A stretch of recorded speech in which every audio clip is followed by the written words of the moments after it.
truth.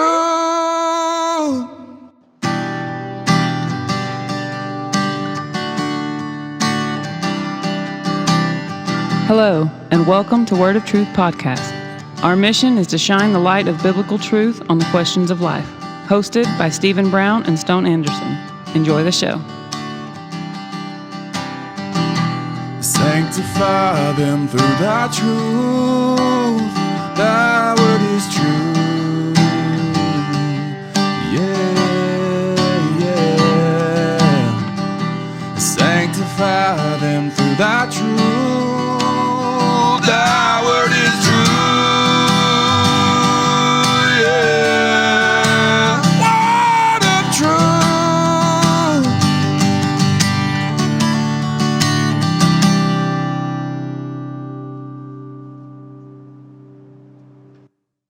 Welcome back, ladies and gentlemen, to the third episode of the Weekly Word.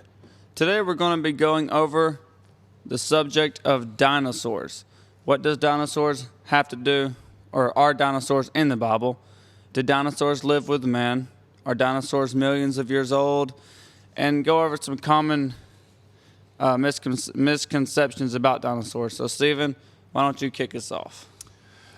Yeah, well, the reason we're even going to talk about this tonight is, thankfully, somebody watched our podcast, Stone. We have one viewer. I don't know how many viewers we got. For everybody that has watched it, maybe you'll come back and watch this one, but I appreciate those that have watched it. Actually, a friend of mine, a really good friend of mine, a man who I have a lot of respect for, watched our first Weekly Word podcast. And he texted me a question. He's from Tennessee. He's a really good guy. I mean, really, he really is. You would really like him, Stone. He's a great outdoorsman too, man. This guy's hunted all over the country. I like him already. Yeah, a gun guy. He killed an elk at like 700 yards, killed a coyote at like 400. Yeah, he's really good. Anyway, he asked a question. I think a very fair question and a good question. And this is not going to be just to him. This is to anybody who may happen across this video. We have already established, if you haven't watched the first two Weekly Word episodes that we put out, in our opinion, and it's really, I don't know what the right way to say it is. The Bible teaches a young earth, younger than what the secular world teaches. And so, because of that, and because that's the position that we hold, there's going to come some questions. And the dinosaur question is one that makes sense to ask, But that's the first thing that I actually want to talk about is, why is it, do you think, that when we present the case for a young earth from Genesis chapter 1, why do you think it's not just my friend, many people through the years, just many people all around the world, the first thing they think is, well, then what do you believe about dinosaurs, man? Well, I think, and probably even us to some degree, we have it in the back of our minds that dinosaurs lived millions and millions of years ago, because it doesn't matter what National Geographic documentary or even little Land Before Time cartoon, it always starts. Oh, yeah, I loved that movie. I'm glad you brought that up. Yeah, I loved that one when I was a kid. I mean, you got, ever since the time you're, 2 years old and you start watching that? Yeah. Long ago, 60 and billion. far away. Yeah. It's like we had that in the back of our mind. And so the thought of dinosaurs living alongside humans kind of feels absurd. It's like, that's not possible. Why would that? The Bible's crazy for even if you believe the Bible says that. Mm-hmm. So that's probably at least half the people out there. That's probably what's going through their mind. Yeah, I think it's interesting. It really does show the power of propaganda from throughout our life. That when someone talks about the earth is only so many thousand years old, one of our first questions is, well, wait a minute. Then what do you believe about dinosaurs? As though there's only one possible scenario in which dinosaurs existed, and that scenario requires millions and millions of years. But the dinosaurs, they went extinct 60 million years ago. How does that fit in? There's this, what I'm saying is, in our mind, this age equation, this age thing, this time thing, this millions of years thing, it is so completely and thoroughly attached. Let me just tell you an example of how attached to dinosaurs it really is. I got another friend, totally different friend. A good Christian man 2 children, and he's raised a lot of the people that have come from overseas. Like, he's brought them into his home, raised them up, educated them and stuff. I mean, this guy is another guy. He's a super dude, one of my best friends ever. And his position on dinosaurs at one time was, he just said, well, I just don't believe they were real. I believe it's like a trick of the devil. I mean, now here's the thing. In a lot of ways, I respect him for being willing to stand his ground against all, against the testimony of the world, so to speak. But why did he have to take that route? Well, because in his mind, if dinosaurs are 60 million years old and the Bible doesn't allow for that, then the dinosaurs themselves didn't exist. This is all. Well, you got to give him credit for the faith he has. Yeah, exactly. I give the man credit for the faith he has. However, I finally said to him one day, I said, hey, man, maybe it's not the dinosaurs that didn't exist. Maybe it's the 60 million years that didn't exist. The dinosaurs are the real thing. We don't need to throw away the dinosaurs. Let's throw away the 60 million years, So what's the Christian position on dinosaurs? Well, we believe dinosaurs existed 100%.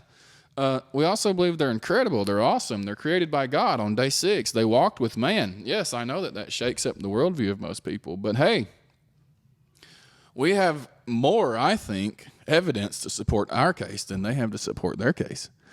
And I want to get into that a little bit. But, something that interests me too is I've talked about this creation stuff with a lot of people through the years because it's something that is personally, it was very powerful to me. In a lot of ways, Stone, I became a creationist before I became a Christian. I totally used to have a secular worldview. I defended Big Bang, believed it, sort of knew the science of Big Bang thoroughly. The cosmology of the Big Bang and all that. I believed it. I knew it very thoroughly. And it was actually seeing some stuff just like what we're doing right now that began to show me, hey, there's a totally different worldview out there that makes a lot of sense. And I began to really think about it. And so, anyways, I don't even remember why I was saying that. I really don't. I totally lost my train of thought. But it doesn't even matter. Okay, the deal with dinosaurs, Hollywood has had a tremendous amount to do with what we think of when we think about dinosaurs. And so before we kind of get into the scientific side of things, I want to ask you a couple of questions. I used to teach or whatever, help with a youth group at another church. And I asked them the question one time, what did dinosaurs sound like? And what do you think they said? Not what do you think, but what do you think that they said dinosaurs sound like? I can only imagine the kind of sounds they made, if we're being honest. Yeah. You get a group of teenagers together trying to sound like a dinosaur. And it was I literally was like, y'all be quiet. I mean, we were outside, we were outside the church, but there was other stuff going on in the church. I'm like, all right, okay, y'all be quiet. It's way too loud. Well, here's the thing that they didn't know, and it also, again, it shows this. Well, let me tell you that one thing too. So they're making these dinosaur sounds, and one of the guys, man, he was like a real dinosaur fanboy, right? And he was like, velociraptors, they're my favorite dinosaur because they hunted in packs. And then he starts describing how these things hunt and the lead one and all this kind of stuff, and I'm like, dude, you got every single bit of that from the movies, Jurassic Park. Yeah.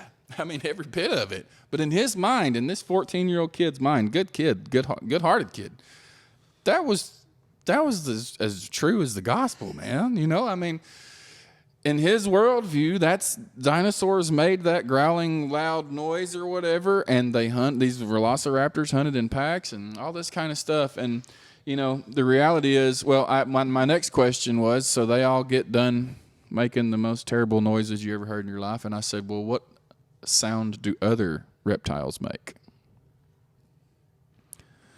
And we sat there in silence. You might get a little... Yeah, a hiss. Honestly, one of the only distinct reptile sounds I can think of is a baby alligator chirping for its mother. Yeah, it kind of has a barky sound, maybe, a chirpy sound. An alligator can kind of do this really low tone growl, almost like a rumble, not a growl, and it's like a belly rumble. Snakes can make that hissy. But mainly, the only snake sound you think of is a... Yes. Well, here's the thing about reptiles: they don't really have the vocal cords like other, right? So they, they can make some that kind of thing. But the reality is, if I think it's a logical conclusion to say, or a logical deduction to assume that dinosaurs probably made the sounds that every other reptile on planet Earth makes, which is not anything like what is seen in the movies. And actually, for the Jurassic Park movie, this is common knowledge now, you can look it up, they went out and recorded farm sounds. They recorded the sounds of cows and bulls and roosters and pigs and stuff. And then altered them inside a studio? Altered them in the studio, slowed them down, amplified certain parts, and the sound of the T-Rex was the sound of a mother cow calling to her calf. Slowed down. I mean, that famous Jurassic Park sound that we know as the T-Rex sound was actually the sound of a cow. But, you can see how immediately that translates into the people's mind as that's what dinosaurs sounded like. And then another thing, too, if I ask you what color were dinosaurs? I imagine them generally as kind of a dual color, but I don't know. I mean, some of the reptiles we got are some of the most vibrant, beautiful colors you'll ever see. Yeah, they could have been. That's the point, is they probably looked a whole lot like the reptile patterns. They could have been extremely vibrant and beautiful. And that, I think that even comes in a way of that sort of the dragon in the garden kind of scenario, this beautiful, shining, colorful creature, really, that Satan speaks through, or however that works. And so, anyway, I only bring all of that up to say our worldview about dinosaurs is actually not a scientific worldview. It's a movie worldview. Like, okay, one more question. How big do you think the biggest T-Rex ever discovered was? 15 foot? Very close. Very close. It's smaller than a giraffe. Okay, so a giraffe, the record giraffe is like somewhere right around 18 feet. I don't remember the exact numbers. It's been a while since I really got into that kind of detail. I haven't done any presentations on this in a long time. 18 feet tall. And however many pounds, I don't remember. Well, the tallest T-Rex, you can look it up. They actually have it in a museum, the biggest T-Rex that we've ever uncovered. They have the skeletal model there and all of that. It was like 17 feet tall. So shorter than a giraffe and weighed about the same or less. So not this car-crushing, man-eating Yeah, I mean, reptile. on the Jurassic Park movies, T-Rex eats people whole and spits out their Nikes like it was nothing, And then, okay. Well, if you actually look at the mouth of the real one, they've got like I said, the real one could hardly eat a whole turkey. I mean, it's just not nearly as big as what you think, really. I mean, imagine a giraffe trying to eat a human. You see what I'm saying? Yeah, not happening. It's not even close, man. Well, here was actually one of the most interesting parts to me was this. A group of scientists that study, they're involved in a field of study called biomimicry. And so they take things from the sort of natural world, the biological world, and they try and incorporate it into the robotic world, into the human world, or the technological world. And so they did a study on the motion of based on the skeletal structure, what this Tyrannosaurus Rex would have looked like in motion. Now, you can look this stuff up yourself. How fast? Well, in the movies, they show the Tyrannosaurus Rex running down the Jeep. Notice. They're flying. They're hitting puddles. The mud's flying 20 feet in the air. Everybody's screaming. The Jeep, they got it floored. And still the T-Rex is running it down. But how fast have you thought throughout your life, how fast do you think the T-Rex is? I mean, I always think, probably just based off what you see in the movies, I've always thought if I saw one, you wouldn't be able to outrun it. But based off what you said, I would say somewhere 10, 15 miles an hour. Yeah, their study decided that an adult T-Rex probably topped out at about 12 miles an hour and waddled. It was actually based on the bone structure, based on how the femur, the leg bone fits into the socket and all of that. They believed that really the dinosaur was actually sort of a waddling, just kind of a very slow walker. And top speed, really, it couldn't run anything like what we see on TV. But the interesting part of that is this. Their conclusion is, and they're very solid in their studies, they know what they're talking about. Their conclusion is if this animal peaked out at 12 miles an hour, and really it was a walker, not a runner, then that also means it wasn't a predator. Herbivore? It was a herbivore. Or at least the omnivore. Yeah, omnivore. Yeah, every herbivore really is in a lot of ways a scavenger too.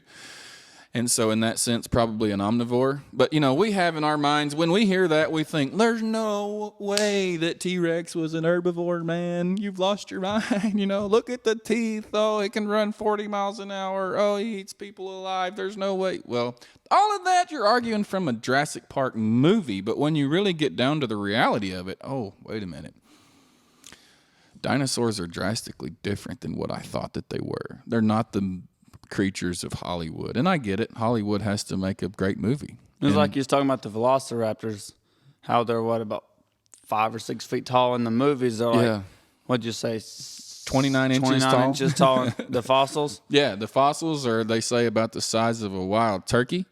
They weigh maybe 15 to 20 pounds. They were really small. They were nothing like what was on the movies. And so, when you really get into the real study of dinosaurs in any real way, you start realizing, man, so many things I thought about dinosaurs are actually just from the movies and from the cartoons and the books and stuff.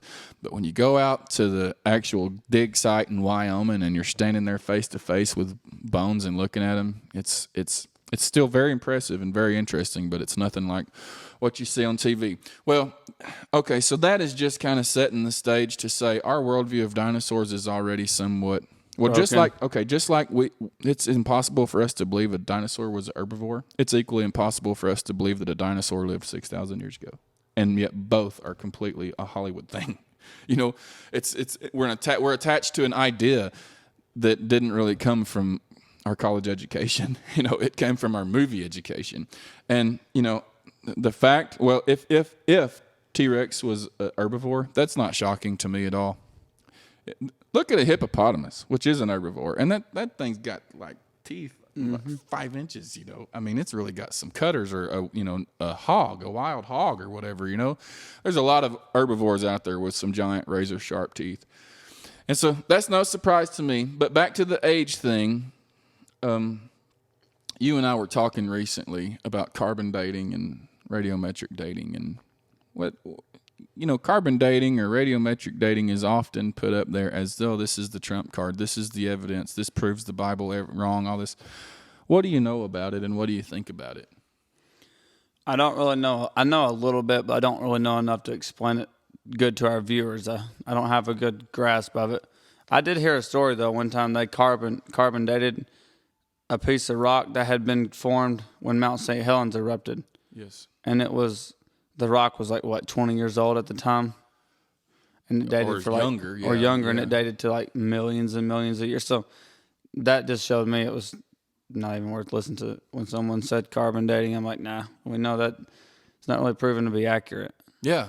That, when we date rocks that we know the age, like we were there for when they formed, when the lava spewed out of the earth and cooled and hardened, and we were able to take this thing to a lab, which, that's how they believe the rocks were formed. They come out of the center of the earth through this, I can't even think of the word now, subduction and all this kind of stuff. Not seduction. Yeah, what is the word? Is it subduction? I can't think of the word. Anyway, where the continents are pushing against each other under the oceans, and parts of the crust of the earth are getting swallowed up into the mantle and melted and come back out of the volcanoes. Anyway, that's the rock forming process in the scientific worldview. And when we take a rock that we know the age, the date system is nowhere near right. It's still giving dates of millions of years. And they're probably, they may be making assumptions, but they're probably not making as many assumptions as a random rock or a fossil they've never. Yeah, you're right. They don't know anything about. Right. Yeah, and that's really the thing that I want to say. People always want to quote this. Oh, but carbon dating. Oh, but radiometric dating or whatever. Like you can't argue with that. That's the ultimate truth. That's as good as God Himself speaking. When when a scientist takes a rock to a lab and does a test on it and says it's this many million years old, who can argue with that? Well, here's the thing. There's only one fact that's built in to the radiometric dating process, and that is this: carbon-14 or uranium or potassium or whatever the type of dating you're going to use is a measure of decay. Okay, so they're measuring what the half-life of this radioactive isotope is. Okay, there's the science. That's all that we can actually say. It takes 5,730 years for carbon-14 to decay away 50%. That's actually the exact number, okay? That's all that you can really say. To then go and say, to take this rock and say, well, therefore this rock is 80 million years old. I want to say, well, wait a minute. How much uranium was in that rock to the start at the beginning? Let's say, well, I don't know for sure. Well, if you don't know for sure, then you can't tell me anything for sure after that. Or how do we know that as this uranium decays to lead, how do we not know that some of that lead hasn't been dissolved out by water? Oh, well, I don't know for sure. All I'm getting at is, man, this is not just me saying this. If you'll actually take the time to look into radiometric dating, you will discover that although they treat it themselves as it's 100% factually true, it's every single date has at least 5 assumptions built into it.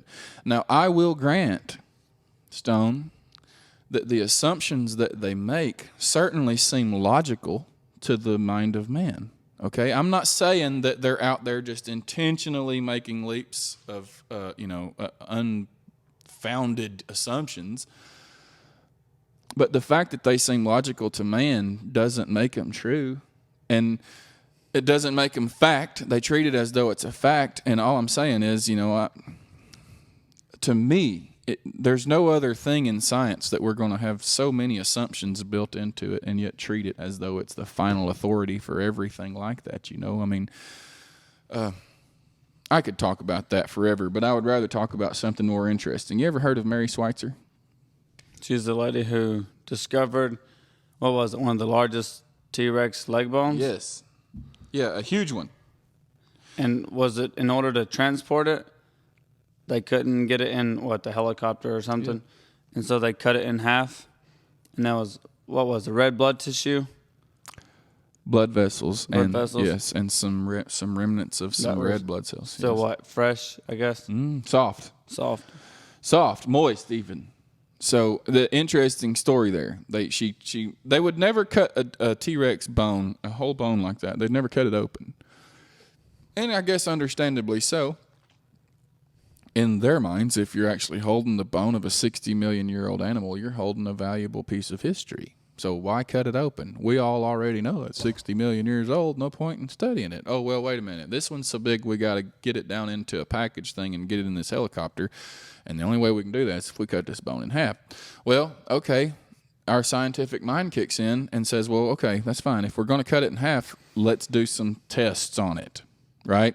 If we're going to have to do this, let's take this opportunity to do some tests. And so she cuts this bone in half, and in the process, she takes a sample disc of it, basically, and puts it into a thing that dissolves away some of the hardened parts of the bone. And come to find out, this is on 60 Minutes. You can watch it yourself, or you can see clips of the video on YouTube. Listen to what I'm saying here. Inside the leg bone of a supposedly...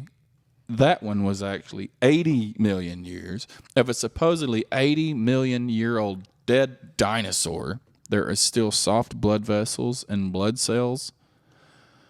So much so that in the show where they're talking about this, they say maybe Jurassic Park actually could be a reality because they're finding intact strands of DNA in these dinosaur bones, which I honestly think would be amazing if they cloned it. I mean, I don't think cloning is ethical.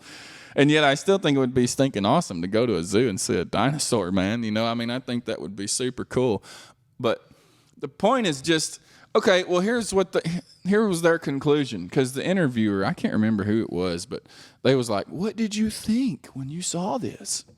And she was like, well, man, I guess blood vessels will last a whole lot longer than we thought they would.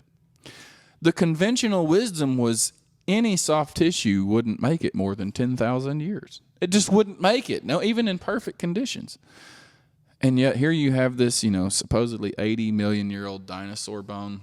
Well, I mean, what do you think about that? And what do you even think about her response?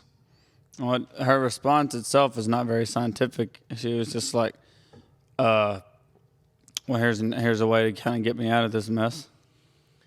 Yeah, her response showed her bias, she's faced with facts here. But And she's going to ignore the facts. And yeah, she's like, well, let's throw the facts out and let's stick with the storybook line that we grew up on, long ago and far away. Let's stick with long ago and far away and throw the facts out. Let's throw logic out of the window. Let's throw every experiment we've ever done that carbon dates dinosaur bones to be less than 40,000 years old. Let's throw all that out the window and stay with long ago and far away. And that's what they've done with so many things. I mean, okay, well, after she cut that bone open, they decided, because there was like some theories of contamination or whatever. And so they decided to start cutting open several. Since then, I'm going to say there's probably been more than 500 tests done on this, and in every single case, they're finding the same thing. That inside, in the marrow of these bones, there still exists soft tissue, and no one in reality has an explanation for it. Now, for the Christian, go ahead. I was just going to say that sounds like a lot of bones to be contaminated. Yeah, isn't that illogical too, man? It really shows that they just don't want to find the truth. You bring them a sample, contaminated. Another sample then. Contaminated. Another sample. Contaminated. By contaminated, do they just mean it's been, what is some other type of organic living thing or something, either has got in there or whatever. I don't know exactly how, what they mean. Well, I think they was talking about something like collagen or something in the beginning, some other sort of process or something. And every single time now? Yeah, I know, every time. And what about the carbon dating thing? I don't even want to get into the carbon dating stuff. You can't even carbon date something more than 100,000 years old anyway. It's a long story. Look it up for yourself. But the fact that bones even have carbon in them at all is not even supposed to be there. And they just totally ignore that. And here's what's interesting, too. You go to your biologist at the college and ask him, sir, how do you know how old this dinosaur leg is? And he'll say, well, because the layer of rock it was in. How old's the rock? That's right. And you say, oh, okay. And you say, he says, oh, well, it's because this dinosaur bone here was in this Triassic layer of rock, which is 85 million years old. You say, okay. So you go down to the stinking geologist down the hall.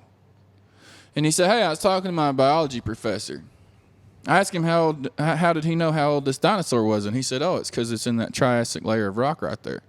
So I want to ask you, geologist, how did you know how old that layer of rock was? He said, oh, because it had a dinosaur bone in it. That's circular reasoning. Stupid. That's ridiculous, yeah. It is retarded. You say, well, wait a minute. The biologist said he knows how old that bone is because of how old you said that rock was. And you're saying the only way you know how old that rock is because he knows how old that bone is. You don't know how old it is Neither at one all. of you know how old this stinking thing is. Both of you are trying to say, oh, he said it's this old. Oh, he said it's this old. And because of what he said, I know this or whatever. So we date the rocks by the fossils. We date the fossils by the rocks. So what it means is nobody has a stinking clue, man. Nobody has a clue. You can't date sedimentary rock.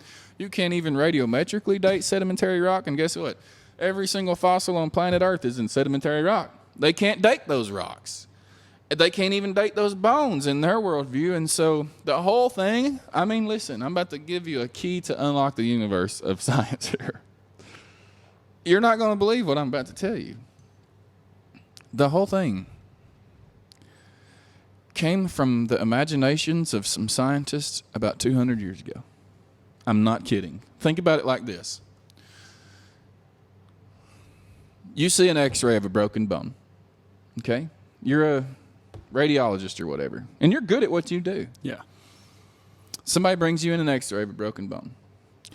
And based on looking at this break, you really begin to dissect it. You say, well, I can tell that this is a tibia. This is a lower leg bone. And I can tell, based on how this thing is fractured, that it was from a frontal collision, okay?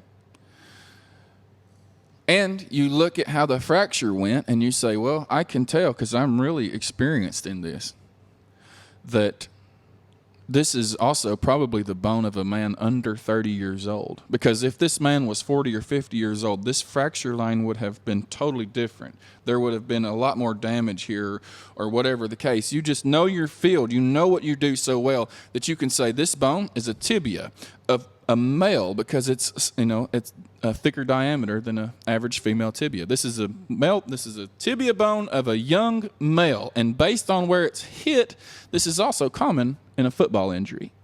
Okay?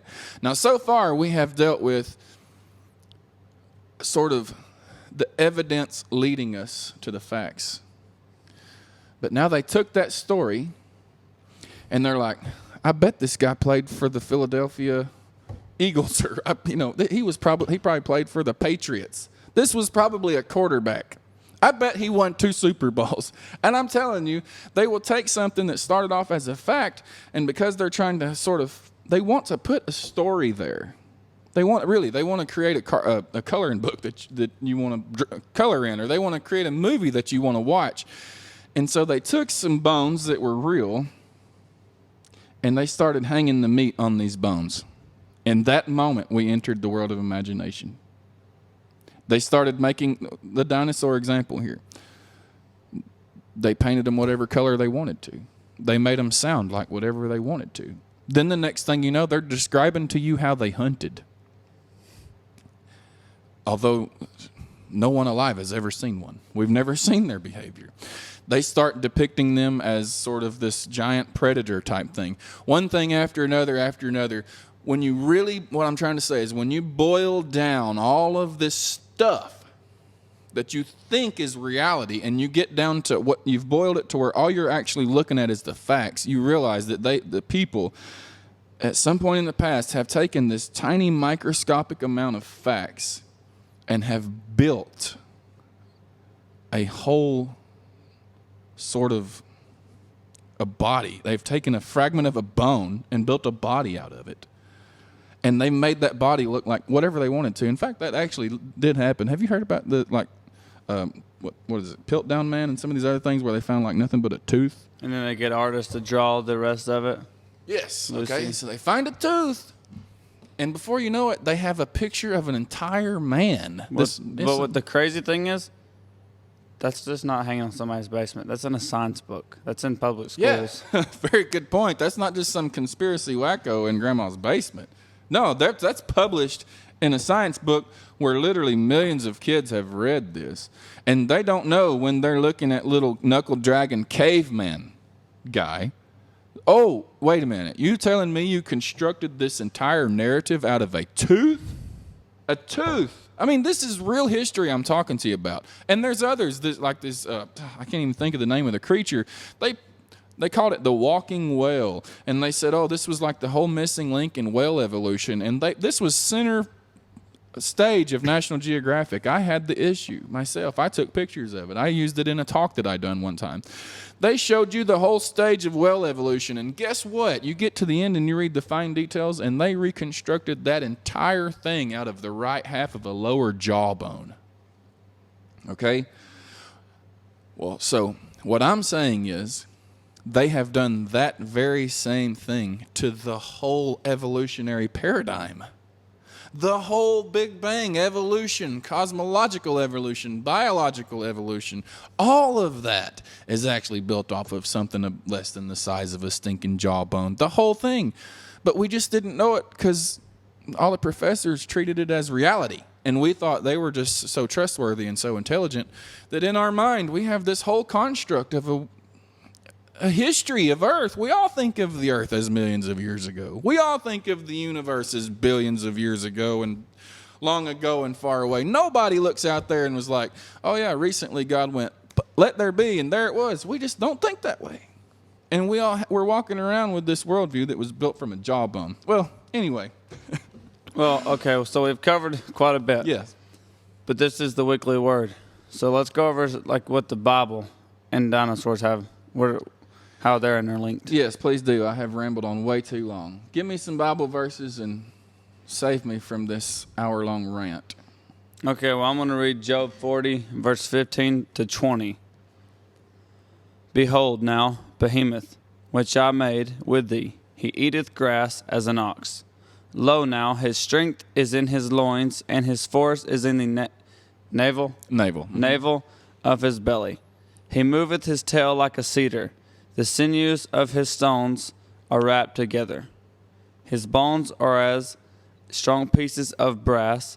His bones are like bars of iron. He is the chief of the ways of God. He that made him can make his sword to approach unto him. Surely the mountains bring him forth food, where all the beasts of the field play. What does that sound like to you, man? Sounds like some kind of dinosaur right there. let's say it this way. If that's not a dinosaur, what is it? I don't know. It says he moves his tail like a cedar, which is a cedar tree. Yeah, Okay. that's not a tail I would want to be standing in front of when it's. And probably, since that's in the book of Job, that's from the Hebrew, and the cedars that they were used to is the cedars of Lebanon, which were even bigger than the cedar trees here. So we're not talking about don't think that we're talking about some little cedar bush out in the desert. No, they're talking about cedar trees. There's not I'm just being honest. There's not an animal that I could possibly imagine that fits that better than a dinosaur. What's the big famous herbivore dinosaur with the long Brachiosaurus. Brachiosaurus. That's what it reminds me of. Yeah. And, it says his bones are like bars of iron. I don't think of, a rhinoceros. I think that's a tough animal right there. But when I listen to that, now that's God speaking in the book of Job. That's not Job speaking. That's not one of Job's friends speaking. That's literally God talking to Job, because the beginning of that starts in chapter 39, and God says, Job, where were you when I made this, and I made this, and I made this? And Job, who do you think you are among the earth? Here consider this creature right here. He's basically saying the sword of man will not touch, it won't even harm this thing, And he says, this creature taketh up a river into his belly. So when he's drinking, and it says the mountain brings forth his food. The whole thing is telling us this is a ginormous creature. And that's not even the only place that it's talked about. So here's the thing, man. If that's not a dinosaur, what on earth is it? But really, we don't have to go that route. The bottom line is the Bible does teach about dinosaurs, and it doesn't teach that they were millions of years ago. He's talking to Job about something Job had seen.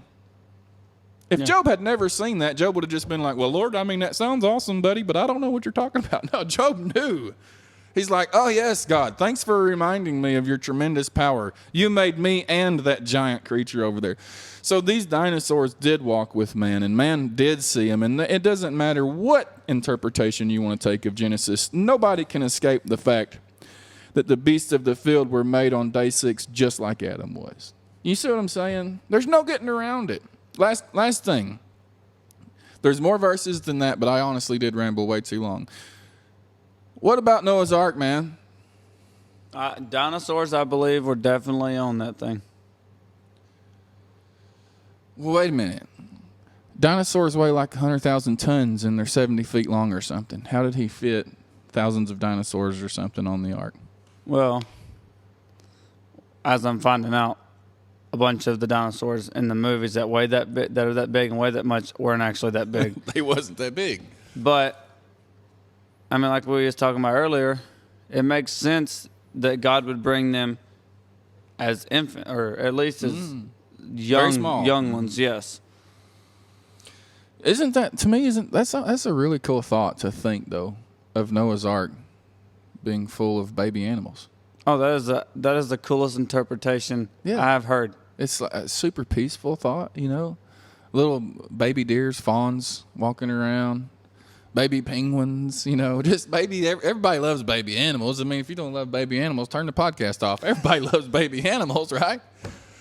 Well, when God brings these animals to Noah to get on the ark, he's not bringing Noah trophies to hang on the wall.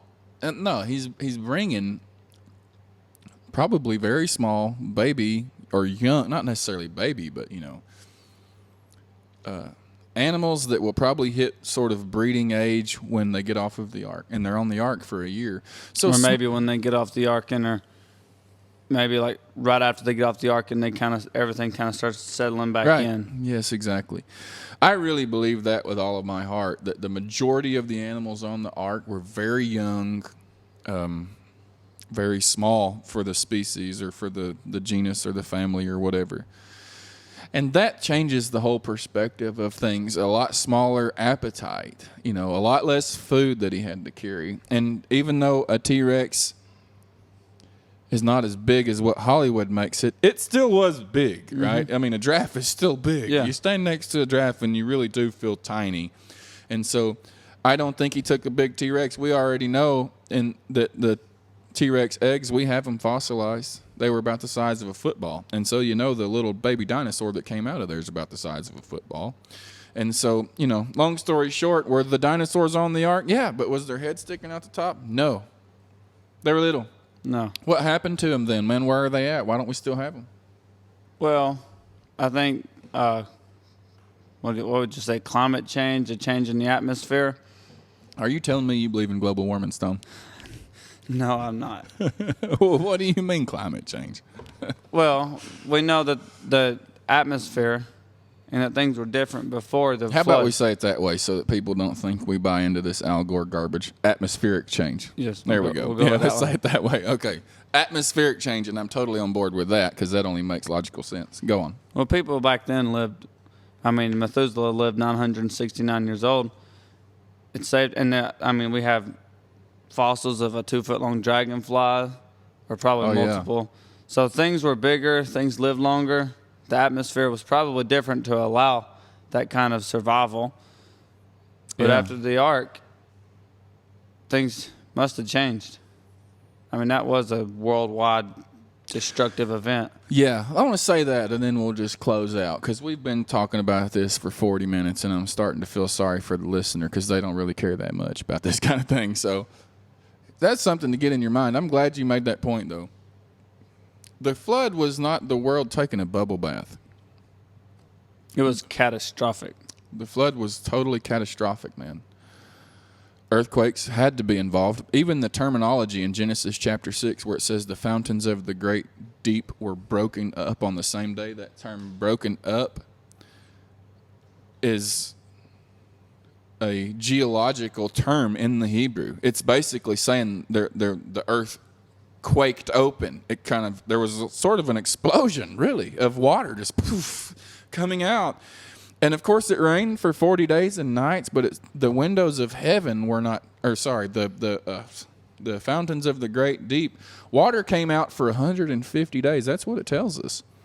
And the whole earth was underwater for a year. A lot of people don't realize it was that long. And the thing is, too, it wasn't like just the water slowly rising and this tranquil, beautiful sort of ocean slowly I always growing. kind of imagine this coming out and water going everywhere. And yeah, it's like take a bunch of water and put it in a basketball and some rocks and sand and bugs and shake it everywhere. The earth was just shaken up. Continents were moved out of their places. Islands were submerged. Mountains were crumbling and being built all at the same time.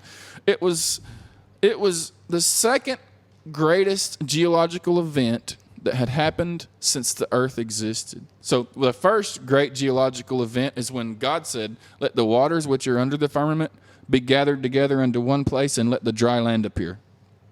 That's the only thing bigger than the flood. The flood totally rearranged the face of the earth, totally rearranged everything, and killed every living thing that had the breath of life in its nostrils. So huge thing. And if Christians will get that part in their mind that, hey, the whole world, 4,000, just 4,500 years ago, not even 6,000 years ago. No, my friend, 4,500 years ago, this entire planet was covered under thousands of feet of water. And there would have been daily tidal waves and tsunamis, and the whole planet was rearranged, man. And to know that, and think that you can go back and look at a fossil and tell everything about it and how old it is and all that, it's just ridiculous, man. You see what I'm saying? Yeah. It really is. It's ridiculous. Well, I think dinosaurs were probably hunted out. All of the big animals are gone. Mammoths are gone. Saber-toothed tigers are gone. Megalodons are gone. Like you said, the giant dragonflies, they're gone. Trilobites, the huge ones, they're gone. All of that stuff is gone. We live in a different fallen world. And there's your sort of explanation. I kind of feel bad. There are so many other things. Honestly, you could do so many shows on the dinosaur thing, but I feel bad we've even talked about it this long. This is supposed to be our 30-minute episode. So give us some information about our podcast, what our hopes are. The email address. We're hoping to load this to a couple of different things. Kind of how long is this, you think, going to take you? Close us out. Well, right now we just have it on YouTube. We're hoping to get it on Spotify.